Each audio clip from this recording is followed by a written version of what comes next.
That's right, music makers. We are going to find out 3 tips from the legendary Marie Davidson. Her latest album came out recently. I've been obsessed with it. And we're going to find out answering some questions like, does not owning a computer really boost your music making? We'll find out a bit about what the hell is fucker energy and how annoying sounds could be the way forward. Sounds counterintuitive, I know. And how workaholic music makers are rare, but maybe you could become one. Maybe it's a good thing, maybe it's not. Let's find out. Let's dive straight in. Slanjava, welcome to Whiskey and Synths. Let's go.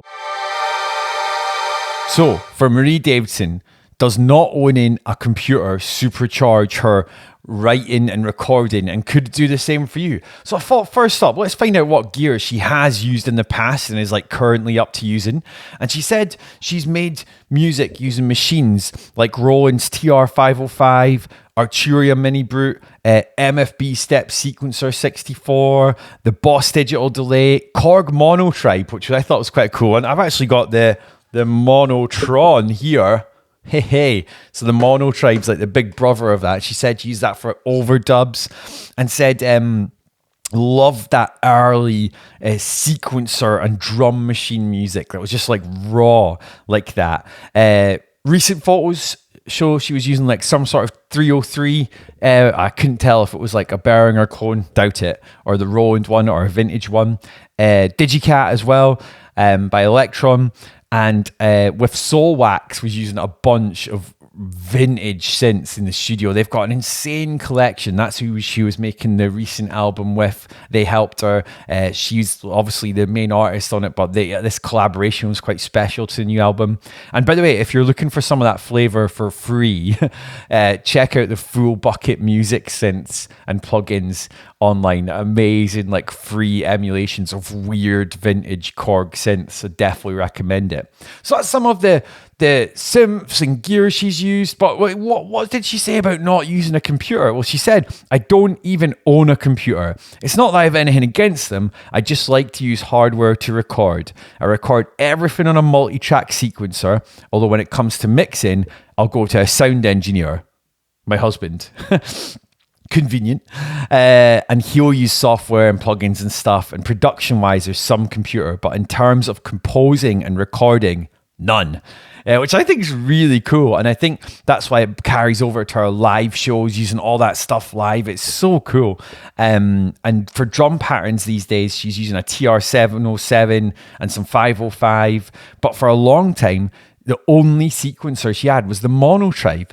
And she said the first 2 albums were made on that. But now she's got more complex sequencer. Stuff syncs better. And that's how she's developed this more rhythmic style. But there'll still always be elements of that kind of ambient stuff in it. So this kind of setup does allow for quite spontaneous writing, no plugins, no internet, no distractions, just on and gone. I love that. And that's the way when I was making music as Hostel Freaks, my solo stuff, I loved that. I'd have everything running through this mixer here, Novation Circuit, synths, and it just meant I wouldn't have to even look at a screen for loads of my music making. And then eventually, once you're recording stuff, obviously it's great. So we need to answer, does not own a computer boost your music making? So maybe in the composing, writing stage, and maybe even recording stage, it can help you generate ideas, not be distracted, hands-on with the equipment. St. Vincent was even talking about that in recent podcasts. But I don't think I'll be buying an arpeggiator and throwing my computer out the window yet, because I want to make something real. I want to make a Yaz record. So tip 2 from Marie Davidson, what is fucker energy, and how is using annoying sounds possibly a way forward in your music? When she said she was working with Soulwax, she said they're very ballsy, which is something she has in her music as well. She's like, I like weird sounds, almost kind of annoying sounds, and their music, Soulwax, kind of has that touch to it as well. And I love that description of like deliberately using like these on the verge, the threshold of being an annoying sound in your music to try and kind of like almost push the listener a little bit. And she said Soulwax brought a freshness to the process. They're bringing a track to an unexpected place. So you got unexpected, threshold of annoying, and loads of experience. And she said also that I'm not a crowd pleaser. She said that, which I think is really cool. If you're an artist, you're not out there to please the crowd. You know, Rick Rubin said, if you're making something with the crowd in mind, you're making a product, not art. And she said, someone who writes music that has a strong identity, strong hooks, but doesn't have a crowd pleasing type brain. And Soulwax is good at taking something and breaking it down to make it that little bit more accessible. So I think it's really cool, this combination of Marie Davidson and Soulwax have a lot in common, and then are kind of blending in these weird sounds, almost annoying sounds, and making them like part of this amazing album that I'm just loving so much. And you might be thinking, well, Dave, what about this whole fucker energy thing? Well, she said they're ballsy. And she said, I guess they have their very own energy. It's very hard to describe someone's energy, but they do have a kind of, she said this, fucker energy, which I totally get. I think loads of like Scottish musicians have that as well. And like just living in Glasgow when I did, just the absolute like devastating abuse you'd get, but that's part of friendship. Just this kind of you're kind of being a dick, but you're not kind of thing. I just love that attitude and sense of humor almost. It's almost a sense of humor. And she says that there's a lot of humor in what they do and what I do too. So that's why we get on well. So if you kind of appreciate that sense of humor and appreciate that kind of energy, don't shy away from putting it in your music. Use it in your music to your advantage. And it's okay if you're not that kind of person as well. Like the moral of the story is lean into what kind of person you are and get your sort of feeling and message out in the music is definitely probably the best takeaway from this. As a thank you for watching this far, I just want to help you with your own music. It's time to fix your mix in this 4-step guide that I want to share with you. I want to show you how, buying loads of expensive plugins isn't the way, but learning some simple tricks on EQ is. I want to show you how to kill your kind of weak mixes with some compression hacks, and also show you what you should never do when you're trying to fix your mix. So click below for your free 4-step PDF guide. And I even guarantee it as well, if you're struggling with it, you can even book a free Zoom call with me. I've only got 5 of them a month to help you out. So you get a PDF. If that doesn't work for you, I think it will, but if it doesn't, you can arrange a Zoom call with me and I can help you out as well.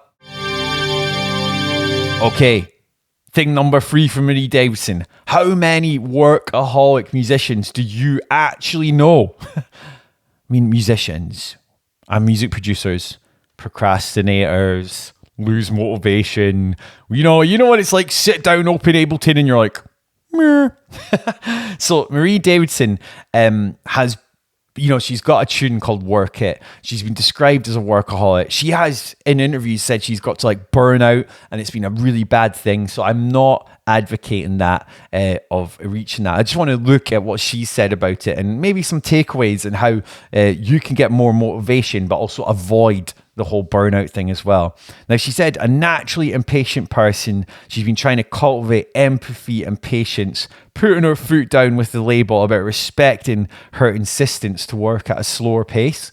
And I think Greater Arts came out of that because her new album is just unreal. It's amazing. So, when you're at the edge of burnout, whoever you're working with, or you just need to tell yourself sometimes, set boundaries, take time off. Art isn't like this grind thing you can grind out like a factory, You've got to give yourself space to recharge those creative batteries, your look after your body, all those things. She also said this about living up to expectations when it came to being like a musician and just a person in the entertainment industry. It's like, you're supposed to love work, have tons of friends, go out, have kids. You're supposed to do everything, but that's not real, she claims. She said, that's bullshit for me. That's a persona that consumerism created to sell products. So if you like this kind of chat and you've not heard her album yet, you're going to love it. A lot of it's to do with capitalism, consumerism, and kind of kicking back against that. So yeah, live up to your own expectations, not ones people foist upon you. So this is what I do quite like about motivation and rehearsing and practicing. She said normally when not touring, she'll compose or rehearse 6 days a week in her Montreal studio, which she keeps separate from her home space as she's prone to several bouts of insomnia if not careful. She said, I have this tendency to push myself. I've never reached a limit, but I'm always on the edge. I've lived my life on the edge for the last few years, and I feel like I can't do that anymore. I just can't. My body is just not following. So I think sometimes having seasons where you're working really hard on something and, you know, you're working on stuff is really important, and not to be that stereotypical kind of like devote motivated kind of like stuck kind of lazy music maker, but also I think these things she said are a good word of warning about getting a balance as well. Like, don't put yourself to the edge, don't beat yourself up, don't let others make you feel guilty as well when you do need a rest too. So I think it's quite an interesting topic, this, because I really believe that you have to put in the hours to get good at something and master it. You have to try your best, and you have to push through when you're not feeling motivated sometimes. I will say, even making this podcast tonight, I was like, oh, you know, I could be chilling watching TV or something, but I kind of push myself, and in the end I know I'll feel better for doing it. But I'll still be careful with my music and making podcasts and all the other things I get up to creatively. Is you got to find that balance for sure. So big ups Marie Davidson for talking about this in interviews. If you want to find out more about her, all the sources are linked below as well. And I researched so much, I've got another episode on her coming up soon as well. I'm enjoying her album that much and her interviews too. So shout out Marie Davidson. Thank you for giving all this kind of information and kind of opinion away in your interviews as well. Much appreciated. It helps music makers like us out, and hopefully you've enjoyed me kind of relaying it to you kind of through kind of my lens as well. Yeah, I'm excited for that. There'll be episodes on Fontaine's DC coming up as well, more on the voids, loads. This is kind of the traditional end of podcast waffle, as is the tradition. You might notice I've kind of managed to set up my little home studio in the loft here, which I'm really happy with. I'm just so grateful to have a space to make music. It's not acoustically treated or anything, so but it's great for making music in. And, you know, I can always check my mix on decent headphones and stuff. So just use what you've got. Classic thing of this show. But yeah, and just if you're wondering, what's that little random keyboard? That is my first keyboard ever that I had as a kid, and then rebought as a like 18-year-old, I want to say, and had in my first band, ran through Cheap Effects pedals. Robot House was the band with my brother, with Rory, with Hickman, and then eventually rebought it again. So I've moved around a lot. I find it hard to hang on to things, even if they're very sentimental. But this is not the exact one, but not the exact serial number, but this is the first keyboard or synth I ever got. And then down below it is my actual first synths that I've had since like 2004 or something, that actually does have synth controls on it. The Yamaha PSS something, can't remember. I've got a video about it on my channel, check it out. So yeah, welcome to the new podcast home studio setup. Hope you are having a great time. Remember, click below if you want some help fixing your mix. 4-step guide that'll show you loads of things, but mainly organized into 4 simple steps to get your mix fixed. And you know, like I said, I guarantee it. You can always book a Zoom call at the end of it if you're like, I still need a bit of help for free. I'll help you out for free. But thanks so much for joining the podcast today. You have been tuned into Whiskey and Synths. I will catch you later. Go forth. I'll actually close YouTube. Go forth. Make some music. Catch you later. Whiskey.